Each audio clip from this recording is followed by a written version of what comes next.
4 লাখ টাকা খরচ করে সৌদি আরব গিয়েও কোনো কাজ পাচ্ছে না শত শত বাংলাদেশি। কোনো কাগজপত্র ছাড়াই এজেন্সিগুলো তাদের সৌদি আরব পাঠাচ্ছে, আর সেখানে গিয়ে উল্টো মামলার মুখে পড়ছেন শ্রমিকরা। প্রবাসী কল্যাণ মন্ত্রণালয়ের এক শ্রেণীর অসাধু কর্মকর্তার কারণে অভিযোগ চেয়েও কোনো বিচার পাচ্ছেন না ভুক্তভোগীরা। ঝুমুর বাড়ির প্রতিবেদন।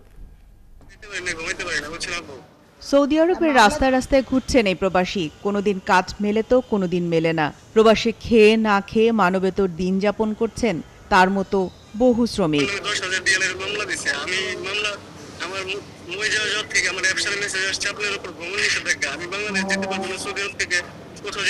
অথচ কথা ছিল সৌদি যাবার পরই কাজ পাবেন প্রবাসীরা, কিন্তু কাজ তো নয়, উল্টো মামলার হয়রানিতে পড়তে হচ্ছে তাদের।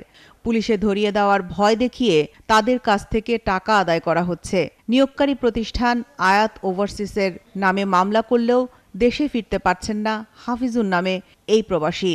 ও মারার হুমকি দিচ্ছে আয়াত ওভারসিস থেকে। আমার মায়ের কাছে আরও 1 লাখ রিয়ালের মামলা দেবো আর তোরা মারি ফেলাবো, এরকম হুমকি দিছে। আমার ওয়াইফকেও হুমকি দিছে, দুজনকে হুমকি দিছিল আয়াত। উনি আমার মোবাইলে আছে, ওটা রেকর্ড আছে। অভিযোগ আছে বিএমইটির এক শ্রেণীর অসাধু কর্মকর্তার সাথে এজেন্সিগুলোর যোগাযোগ থাকায় দাঁড়ে দাঁড়ে ঘুরেও বিচার পাচ্ছেন না ভুক্তভোগীরা। ম্যাডাম, টাকা দিলাম আপনার কাছে, এখন দৌড়াদৌড়ি করতেছি আমি কত জায়গায়, দেখেন 1টা বছর পার হয়ে গেল।